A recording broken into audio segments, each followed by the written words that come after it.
de notre cher Togo et célébrer sa beauté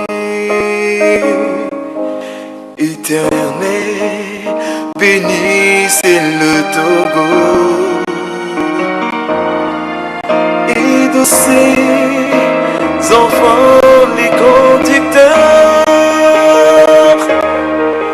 Togolais fait monter de partout des clameurs à la gloire de notre cher Togo et célébrer sa beauté. Forêt, mon site enchanteur, fleuve majestueux, torrent prestigieux, le sol merveilleux, prodigue répand bonheur, fécondité. Soyez bénis, Togo.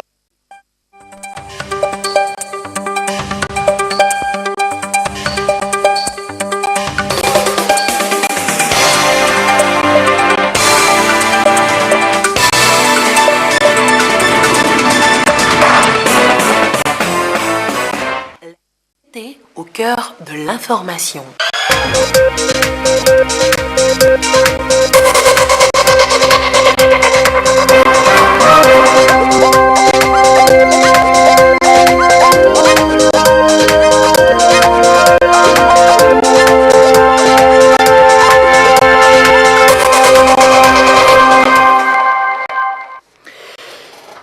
Merci de votre attention. L'actualité ce soir, le groupe de travail sur l'éducation a remis son rapport final au Premier ministre.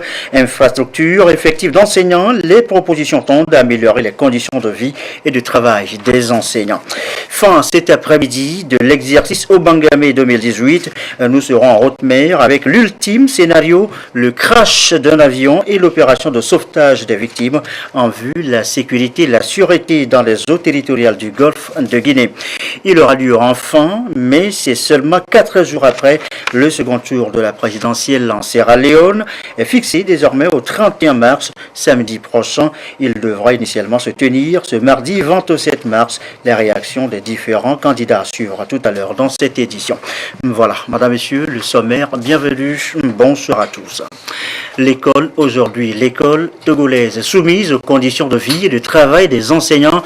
Une feuille de route est en préparation. Le groupe de travail mis en place par le gouvernement y a travaillé. Le rapport final vient d'être remis au Premier ministre. Les grandes lignes avec Christine Pétéki-Aloudé.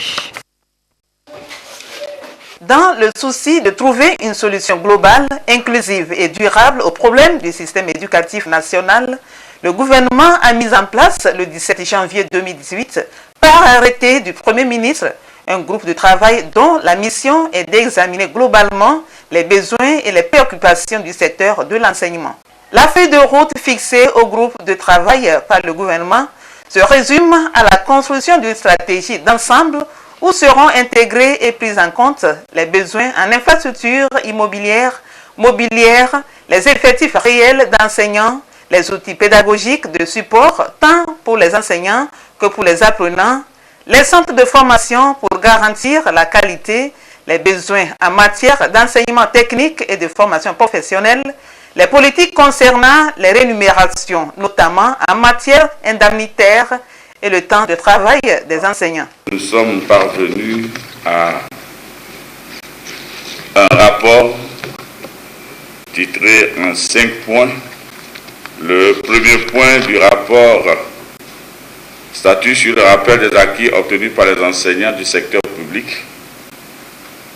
entre autres les primes de rentrée de bibliothèque, les primes spécifiques à la fonction enseignante, l'accélération du processus d'intégration de 13 281 enseignants auxiliaires dans le cadre des fonctionnaires, la rétrocession en octobre 2017 aux ayants droit des précomptes au titre des cotisations de pension effectuées à la Caisse nationale de sécurité sociale par certains enseignants auxiliaires avant leur intégration dans le cadre des fonctionnaires.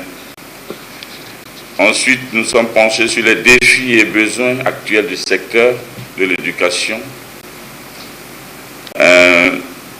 Défis et besoins que nous avons relevés sur l'enseignement primaire, secondaire et de la formation professionnelle, comme à l'enseignement technique. Et ensuite, nous sommes également approchés sur les politiques en matière d'indemnité et primes. Et nous avons conclu sur tout ce que nous avons fait comme séance de travail. En réceptionnant ce jour le rapport final du groupe de travail, le Premier ministre a rappelé aux acteurs les motivations du gouvernement qui a fait le choix d'abandonner l'approche séparée pour privilégier celle globale sur une perspective de 4 à 5 ans. Car cette approche globale doit permettre une gestion optimale des ressources de l'État tout en ayant une vue synoptique ou panoramique de tous les besoins interconnectés. Il est évident que l'objectif de réussite de tous les élèves exige un effort significatif de transformation de notre système scolaire. Aussi, une nouvelle gestion des enseignants, acteurs clés du fonctionnement du système éducatif, doit-elle être redéfinie. Au regard des priorités du pays, il est loisible de reconnaître que l'État a consacré un effort budgétaire important et croissant ces dernières années au secteur de l'éducation nationale. Les mesures prises depuis 2009 relatives aux effectifs sont caractérisées par des concours sectoriels consécutifs et celles sur les rémunérations depuis 2006 ont été assorties de conditions particulières et dynamiques à l'incitation de la profession enseignante. Cette volonté d'améliorer constamment les conditions de vie et de travail des enseignants, mais aussi des apprenants, est irréversible. Il faut adapter l'organisation de l'enseignement aux besoins des élèves et en adéquation avec les exigences du marché du travail. Pour cette raison, des progrès importants en matière de formation professionnelle initiale et continue des enseignants demeurent une priorité. La formation est le levier important pour améliorer la performance intrinsèque de l'enseignant et par ricochet la qualité de l'offre pédagogique. L'objectif numéro 4 des ODD, qui est intitulé « Accès à une éducation de qualité », nous invite à veiller à ce que tous les enfants togolais en âge d'être scolarisés aient accès à l'éducation et aux opportunités d'apprentissage de qualité dans des conditions équitables. Le Premier ministre a félicité le groupe de travail pour ses efforts et rassuré les acteurs de l'éducation que le gouvernement étudiera les propositions contenues dans ce rapport avec diligence.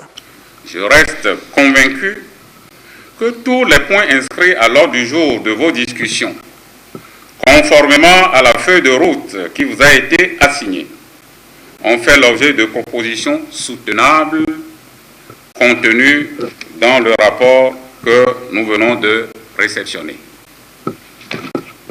Tout en vous félicitant pour le travail réalisé, je voudrais vous rassurer que le gouvernement accordera, comme par le passé, une attention particulière à vos propositions afin qu'ensemble, nous puissions relever les défis du secteur de l'éducation et bâtir le meilleur pour notre pays.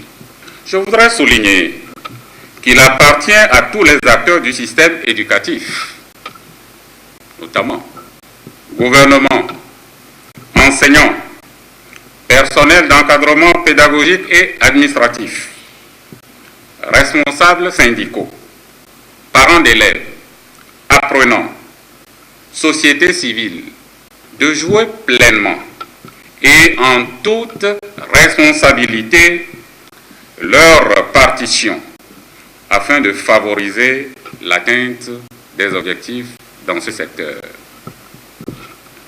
Pour ce faire, il est important que les préoccupations du secteur de l'éducation soient dénuées de toute considération et interférence n'ayant aucun lien avec la formation des élèves. Je vous invite à mettre alors fin à toute forme de perturbation afin que les activités pédagogiques retrouvent leur sérénité habituelle. Vous serez invité en temps opportun, après examen du contenu du présent rapport par le gouvernement. Faisons de la concertation le mode privilégié de règlement des défis du secteur de l'éducation. Le rapport remis au Premier ministre traite entre autres des acquis des enseignants, des défis et besoins du secteur ainsi que de la politique indemnitaire. Il est adossé à un protocole d'accord également soumis à l'appréciation du gouvernement avant sa signature par les différents acteurs.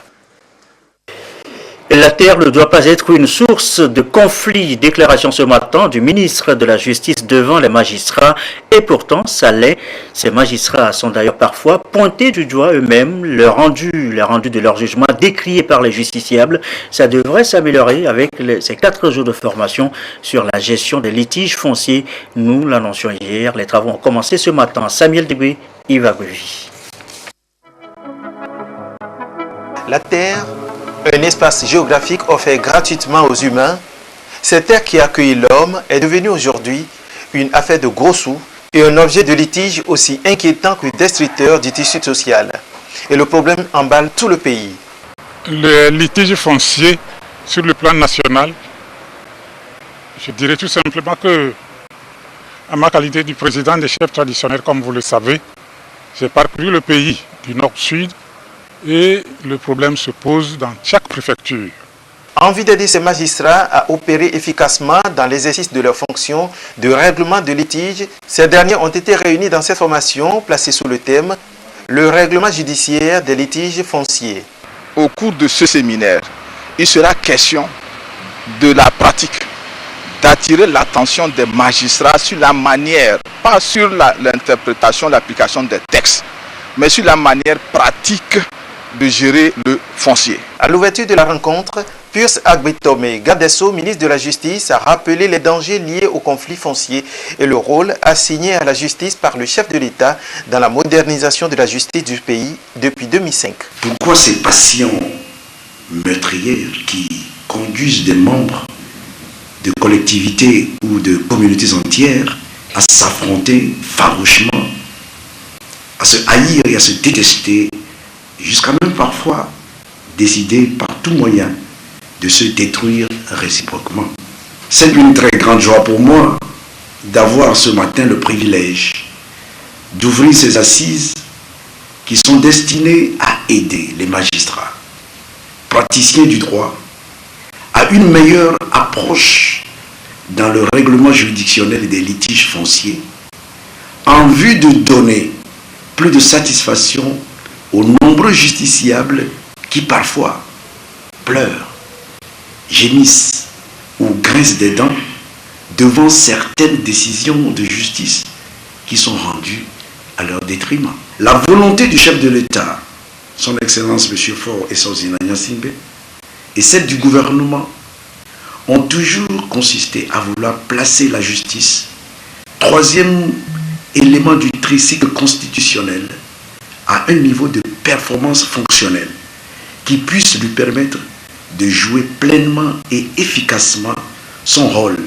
de baromètre de la société et de moteur du développement socio-économique. Plus de 70% des affaires soumises aux cours et tribunaux sont de nature foncière, des affaires tranchées et dont les décisions sont critiquées à tort ou à raison.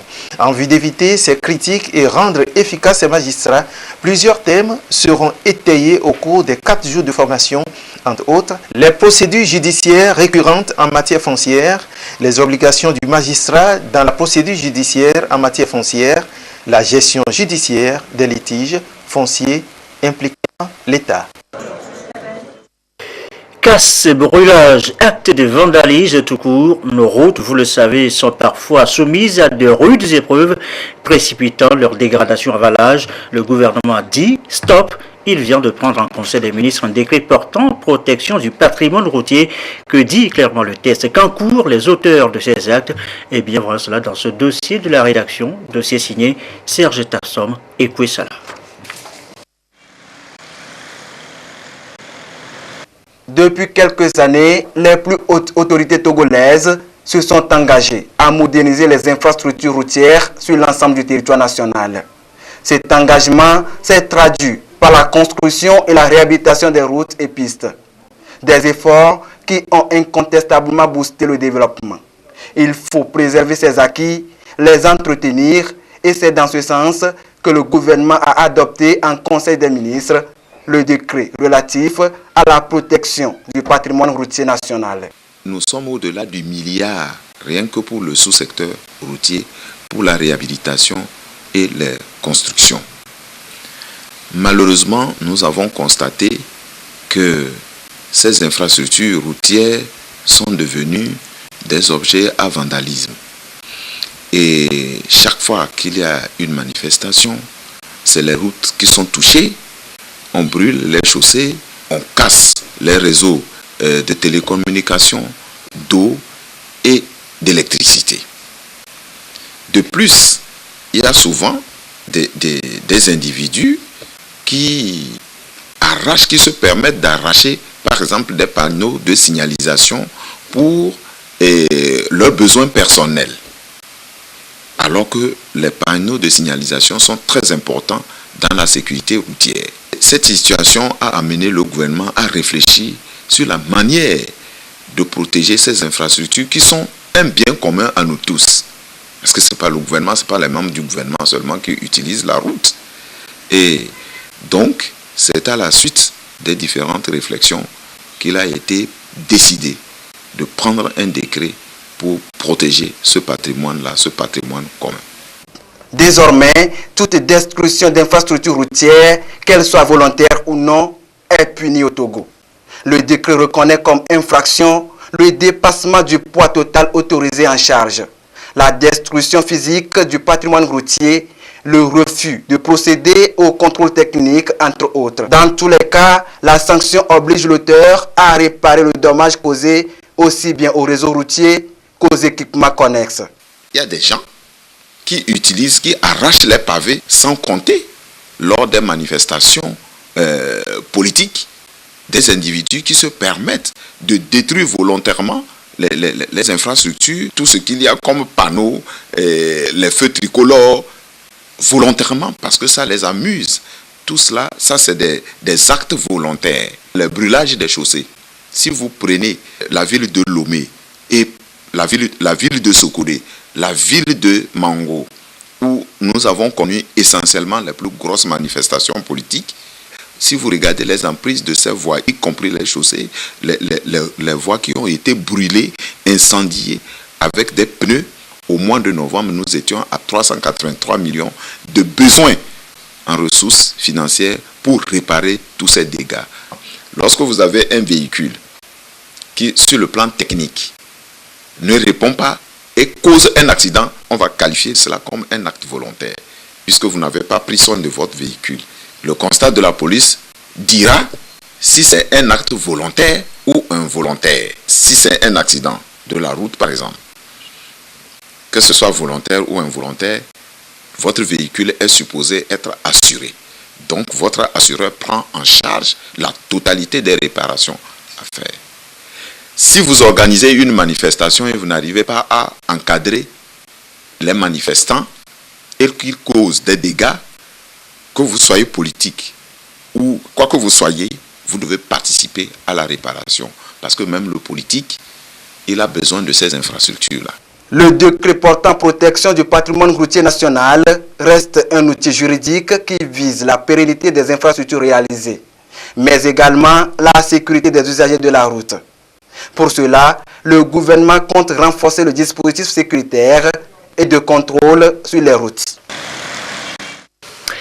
Les communautés riveraines du delta du Mono, notamment le lac Togo, les fleuves Zio et Ao, ont désormais un outil de gestion des ressources naturelles. C'est une convention de gestion du système lagunaire du sud Togo.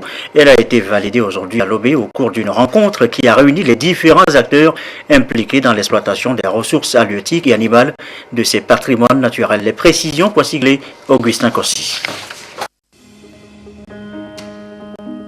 Lorsqu'on parle des bases du développement local, les ressources naturelles sont régulièrement citées. Mais très souvent, leur surexploitation constitue une menace pour leur durabilité et la stabilité des ressources qu'elles génèrent, ce qui nécessite la mise en place des politiques adéquates de gestion durable de ces ressources pour préserver et valoriser la diversité biologique du système lagunaire du sud de Togo. Une convention locale de gestion a été signée et ici validée. Elle implique les communautés riveraines et acteurs judiciaires et définit les règles de conduite et les comportements à adopter pour la préservation des ressources halieutiques ainsi que les espèces animales protégées. Il est parti du fait qu'il y a des ressources de part et d'autre de la frontière Togo-Bénin et que ces ressources sont parfois surexploitées et sans trop de contrôle. Le projet d'organisation de la gestion durable des ressources du système lagunaire du Togo vise à structurer d'abord les acteurs, à leur doter des règles d'utilisation et de gestion des ressources. Et ces règles-là doivent être connues par ceux qui seront chargés de s'assurer de leur application. Et donc, c'est pour ça que nous organisons cet atelier. La convention porte sur le lac Togo, le Ao et le Zio. C'est un projet élaboré par l'ONG Agbozege avec l'appui de la coopération allemande GIZ, l'implication des comités villageois de gestion du système lagunaire, les autorités administratives et locales restent une invite à une gestion commune et participative pour la sauvegarde de l'écosystème et des espèces halieutiques. Également dans l'actualité, la deuxième édition du Forum des étudiants et professionnels en gestion des ressources humaines. Une rencontre sur 2 jours. La préoccupation ici, échanger des expériences, faciliter l'insertion professionnelle des jeunes diplômés. Plus de précision, Mireille Ali, Ramdan Bassina. Ce qui fait la réussite ou pas d'une entreprise, c'est avant tout sa ressource humaine. Plus elle est mieux formée, mieux l'entreprise se porte. C'est la gestion des ressources humaines et la nécessité d'en tenir compte qui font l'objet de ce forum organisé par l'Association universitaire des gestionnaires des ressources humaines. Ce rendez-vous annuel constitue une plateforme d'échange entre théoriciens et praticiens en vue d'œuvrer à l'insertion professionnelle de ces jeunes. Les finances sont là, mais c'est les hommes qui gèrent les finances. La technologie est là, c'est les hommes qui gèrent cette technologie. Donc du coup, vous voyez en quoi ces ressources humaines constituent le poumon, donc le socle, le cœur même de l'organisation. La plupart de nos organisations aujourd'hui qui ne réussissent pas, c'est des organisations qui ne mettent pas en valeur, qui ne valorisent pas leurs ressources humaines. Les ressources humaines constituent le cœur, le socle d'une organisation. Pour ces 2 jours, nous aurons essentiellement des communications. Nous allons voir qu'est-ce qui fait la spécificité de la fonction RH dans les entreprises togolaises, aux problématiques qui retiennent notre attention dans le thème général, donc à savoir les challenges et maintenant nous tourner vers l'avenir. L'Association universitaire des gestionnaires de ressources humaines va plancher pendant ce forum sur les enjeux de l'heure et les défis auxquels font face les entreprises togolaises. Il s'agira de redéfinir les besoins pour une entreprise répondant aux exigences du capital humain. À signaler aussi cette autre rencontre à Dapan, cette fois vétérinaire, technicien de l'élevage de l'ICAT en sciences de formation. But, maintenir le cap de la surveillance épidémiologique des maladies animales. Désiré Aloy est à Dapan. Les maladies animales, un fléau qui sape la croissance économique. Le gouvernement togolais et ses partenaires, notamment la FAO, conjuguent des efforts pour freiner, voire éliminer ces épisodies. Des renforcements de capacités de surveillance épidémiologique, des réseaux d'épidémiosurveillance des maladies animales au Togo, l'une des mesures contribuant à bien appliquer le cahier des charges des acteurs impliqués dans l'éradication du mal. Les agents de poste vétérinaires, les techniciens spécialisés de l'élevage de l'ICAT à cette école donc d'amélioration des connaissances en matière de santé animale au niveau régional des savanes. Pour avoir des aliments sains, il faut avoir des animaux bien portants. Et la surveillance des animaux d'élevage est très importante pour le service d'élevage. Nous organisons cet atelier avec le concours de la FAO qui nous a appuyé à élaborer les documents de surveillance. On a toujours fait des documents de surveillance, mais il faut chaque année les renouveler pour les mettre au point. On a mis au point les outils de surveillance et ils vont être formés dans ce cadre-là. C'est un renforcement des capacités qu'on va leur faire pour leur donner de nouvelles lignes de conduite dans le cadre de cette surveillance. Importante parce que c'est la vitrine du pays à l'égard de l'Organisation mondiale de la santé animale. La connaissance des agents ainsi relevés rend dans le contexte One Health défini. Cette rencontre est la bienvenue dans la région des Savanes, qui est une région d'élevage, et elle permettra à nos agents d'être à niveau, surtout dans le concept d'une seule santé, One Health, où l'épidémiosurveillance se fera aussi bien du côté animal que humain. C'est l'occasion pour nous de dire sincèrement merci à la FAO pour sa sollicitude dans toutes les activités du ministère. C'est un plan stratégique de prévention qui se décline permettant d'améliorer les capacités de diagnostic clinique et différentiel des agents vétérinaires pour en définitive contrôler les maladies animales et offrir aux populations des aliments de qualité requis. Alerte maintenue également face aux chenilles légionnaires. Leur cible préférée, vous le savez, c'est le maïs. Chercheurs et producteurs restent donc mobilisés. Ils sont depuis ce matin en séance d'information à Notchan. C'est pour revoir la stratégie de lutte contre ces ravageurs. Et c'est avec l'appui de la FAO, le Fonds des Nations Unies pour l'alimentation et l'agriculture. Carmen Madji à Capo. En avril 2016, les 2/3 des pays africains, dont le Togo, ont été envahis par la chenille légionnaire d'automne. Elle s'attaque principalement au maïs et constitue pour les producteurs agricoles un risque qui vient s'ajouter à ceux déjà existants. Des efforts sont donc faits par le gouvernement pour amener les agriculteurs à comprendre la situation pour mieux gérer les risques. À cette rencontre, les acteurs intervenant dans la gestion de la chenille légionnaire d'automne veulent harmoniser leur stratégie et renforcer leur collaboration afin de rendre plus efficace l'appui à apporter aux agriculteurs. Le gouvernement nous a appuyés avec un montant de 100 millions qui nous a permis d'acheter les appareils de traitement, les équipements de protection individuelle et surtout l'insecticide pour combattre la chenille. Les 5 régions, chacune a les équipements. Si elle arrivait cette année, je crois que nous sommes prêts à la combattre. Ces ravageurs peuvent engendrer plus de 4,8 milliards de dollars de pertes par an et partant faire 300 millions d'affamés dans le monde si rien n'est fait.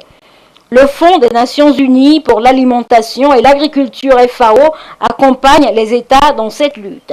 Dans l'ensemble des pays africains, la FAO intervient d'abord pour sensibiliser les acteurs, les mettre ensemble et réfléchir pour des solutions durables. Aujourd'hui, l'atelier du Togo consiste à mettre ensemble les vulgarisateurs, les paysans, les chercheurs pour voir pendant les 3 ans quels sont les enseignements qu'on a pu tirer, qu'est-ce qui marche, qu'est-ce qui ne marche pas, et aussi confronter tout cela à ce que la FAO a pu capitaliser comme connaissance aussi bien en Afrique qu'ailleurs. Les producteurs togolais recevront, grâce à ces assises, les conseils appropriés pour efficacement mener la lutte contre la chenille légionnaire d'automne. Il est 20h28, un mot de politique intérieure. La BINA, désormais équipée en comité de base UNIR, le parti présidentiel vient donc de mettre sur pied ses responsables locaux sur place. Nestor Mojo. Le parti Union pour la République remobilise ses troupes. UNIR a entrepris le renouvellement de ses différents bureaux dans toutes les préfectures. C'est le cas déjà dans l'Abina. Cette rencontre consacre l'installation des bureaux des villages, des cantons, des zones, des communes et de la préfecture. C'est pour redynamiser ces comités en vue d'affronter sereinement les échéances à venir. Ce sont les cadres du parti issus de l'Abina qui ont procédé à l'installation de ces comités. De nouveaux responsables ont été désignés pour gérer et animer le parti dans la préfecture. C'est un travail qui a été très long pour la désignation et dès lors que cela a été validé, il fallait rapidement procéder à la présentation et à l'installation de ces militantes et de ces militants membres des différents comités de coordination dans la préfecture. C'est un travail extrêmement difficile qui nécessite un don de soi, qui nécessite un apport personnel pour que face à certaines situations, qu'on puisse y trouver rapidement des solutions. Évidemment, on leur a fait confiance, ils doivent mériter cette confiance. Le président du parti leur fait confiance, ils doivent être dignes de cette confiance et travailler comme il faut dans la préfecture. Pour réussir, il faut qu'ils soient unis, il faut qu'ils travaillent avec tout le monde, il faut qu'ils aillent vers les autres, tous ceux-là qui peuvent apporter quelque chose pour améliorer la vie du parti dans la préfecture. C'est une lourde tâche qui a été confiée au comité mis en place. Les membres de ces comités en sont bien conscients. Nous devons vraiment nous attacher aux idéaux du parti dans notre travail, rechercher les difficultés des populations à la base pour remonter à la hiérarchie pour qu'enfin trouver des solutions idoines. Nous devons être transparents dans la gestion des affaires du parti. Avant l'installation des comités de base dans l'Abina, les cadres du parti ont transmis à la foule les salutations du président national de UNIR, Faure Sozomna Gnazingbe. Le président de la République demande à chacun des militants de UNIR d'être un artisan de la paix pour construire un Togo prospère, ont-ils souligné. À l'étranger, la présidentielle en Sierra Leone, le second tour, ce sera finalement le 31 mars, samedi prochain. Ainsi en a décidé la haute cour sierra-léonaise. Ce second tour opposera Samora Camara Julius Manda Bio. La réaction des différents candidats à suivre dans ce document de Sonia Amenipo. Les Sierra-Léonais devront encore patienter jusqu'au 31 mars pour pouvoir élire le nouveau président. L'annonce a été faite hier lundi dans la soirée par la Commission électorale nationale afin de mieux organiser le scrutin. Nous devons régler quelques détails techniques. L'APC a encore quelques inquiétudes et nous nous sommes mis d'accord pour nous en occuper. Mais rien ne devrait nous empêcher d'avoir une élection le 31 mars. Une décision plutôt saluée par l'ensemble des acteurs représentants de la commission, observateurs et partis politiques. We agreed that the integrity of the electoral process is of essence. Nous sommes d'accord sur l'intégrité du processus électoral, sur le fait que la NEC a l'entière responsabilité de garantir des élections crédibles et qu'elle doit regagner la confiance du public là où elle l'a perdu. Et cela va dépendre de la façon dont elle organisera le second tour. Pour le président de la Commission nationale électorale, tout est fait prêt pour le scrutin. Nous sommes prêts pour organiser l'élection le 31 mars. Bien sûr qu'il y a des difficultés, mais nous espérons les surmonter. La Cour a également donné des instructions à la NEC pour assurer la transparence et l'intégrité des résultats, notamment la communication des procès-verbaux aux représentants des deux partis et leur affichage dans chaque bureau de vote. Allons maintenant à l'exposition en direction le centre culturel Fil Bleu. Sur place, plusieurs artistes plasticiens exposent leurs œuvres, des tableaux qui racontent la vie au quotidien. Un message sociétal au public convié à la 5e édition de cette résidence d'artistes. Le récit, Eli Agba Nyandao de Douaré. C'est le chef-d'œuvre de cet artiste plasticien du Togo. Ici, l'on retrouve des œuvres d'art extrêmement expressives et représentées avec beaucoup d'imagination et d'originalité. Les messages véhiculés sont très significatifs et varient d'une œuvre à une autre. L'amour maternel, la liberté, la tradition, le couple, la paix sont entre autres messages reflétés par ces peintures.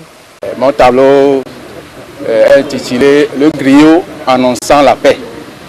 Donc dans le monde, nous avons besoin de la paix. C'est ce que j'explique dans mon tableau à travers cet homme qui est en train de battre son balafon pour nous annoncer cela. La paix est indispensable. Les deux tableaux sont peints avec le feu. Et le thème que j'ai exploité ici, c'est vent de liberté. C'est avec du brûleur ou du chalumeau que j'ai donné des formes et avec du fil de fer que j'ai mis dans le feu pour harmoniser un peu les personnages. C'est donc des talents inédits que le public a pris plaisir à découvrir au cours de cette exposition. Ces artistes veulent ainsi redynamiser leur association, Cercle d'art contemporain, valoriser leurs talents et révolutionner l'art togolais. C'est pour regrouper les artistes racines pivots de l'association et relancer le groupe pour avoir une vision meilleure. Primo, aller à la formation. Secondo, de dépasser la situation et aller à l'industrialisation pour donner d'emploi aux actrices. Ces tableaux très captifs à première vue seront exposés au fil bleu ou encore l'œuvre pendant quelques jours pour permettre aux amoureux du 7e art d'apprécier les talents des artistes. L'artiste plasticien Ras Sankara a amusé la galerie avec une petite démonstration artistique sur la paix, la liberté et la cohésion sociale. Enfin, je vous l'annonçais de l'exercice Obamei au Express 2008. L'ultime scénario, eh bien, c'est un crash d'avion dans les eaux territoriales. L'opération a consisté à la recherche, au sauvetage des victimes, en ligne de mire la sécurité et la sûreté dans les eaux territoriales du Golfe de Guinée. Nous reviendrons sur le sujet à l'image dans de prochaines éditions. Ce communiqué du ministre de la Sécurité et de la Protection civile depuis le mois de février 2018, des pluies précoces et abondantes sont enregistrées sur toute l'étendue du territoire national. Les prévisions hydrométéorologiques pour la période mars-avril-mai 2018 indiquent des pluies abondantes et des risques d'engorgement des nappes, de débordement des bassins de rétention naturels et aménagés, cours et plans d'eau qui pourraient occasionner des inondations. Le ministre de la Sécurité et de la Protection civile invite tous les acteurs impliqués dans la lecture du niveau d'eau sur les balises au niveau communautaire à une surveillance permanente en vue de prévenir et d'alerter les populations exposées. Il exhorte par conséquent l'ensemble de la population, notamment celle des zones à risque d'inondation, au sens de responsabilité, à la prudence et à la vigilance. Communiqué donc du ministre de la Sécurité et de la Protection civile. Cet avis aux consommateurs pour refermer cette édition, la brasserie Bébé Lomé met sur le marché une nouvelle taille de la canette Pils. Le nouveau produit a été lancé vendredi dernier. Allez, on découvrira ça dans ce public reportage de Emmanuel Calgora avec Gérald Aboudou. Depuis la création de la brasserie Bébé Lomé en 1964, Pils compte parmi les premières et les meilleures bières offertes aux consommateurs.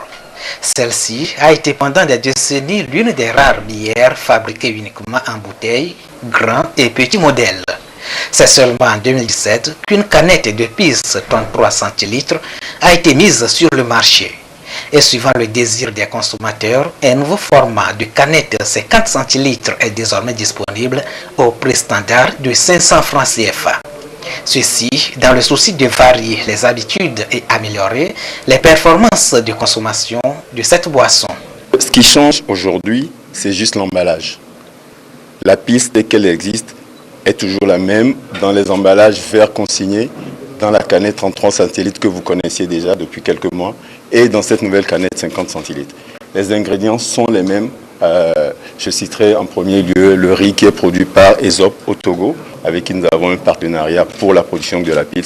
Rien ne change, les formules sont exactement pareilles. Ce n'est que le format pour répondre à une certaine catégorie de consommateurs qui souhaiteraient avoir ce produit-là à disposition. Jusqu'à fin 2017, la part du marché pour la boisson Pils est d'environ 50%. PIS est positivement perçu par 93% de ses consommateurs. Et 73% parmi ceux-ci ont exprimé le désir ardent de la prendre dans des canettes. La canette de 50 centilitres, qui garde les mêmes formules de la fabrication industrielle, sera premièrement disponible dans les boîtes de nuit, supermarchés et les buvettes VIP. Ravi donc aux consommateurs. Merci à vous qui nous suivez ce soir à PCRI dans la Bina. Et comme d'habitude, toujours fidèlement. Très belle soirée.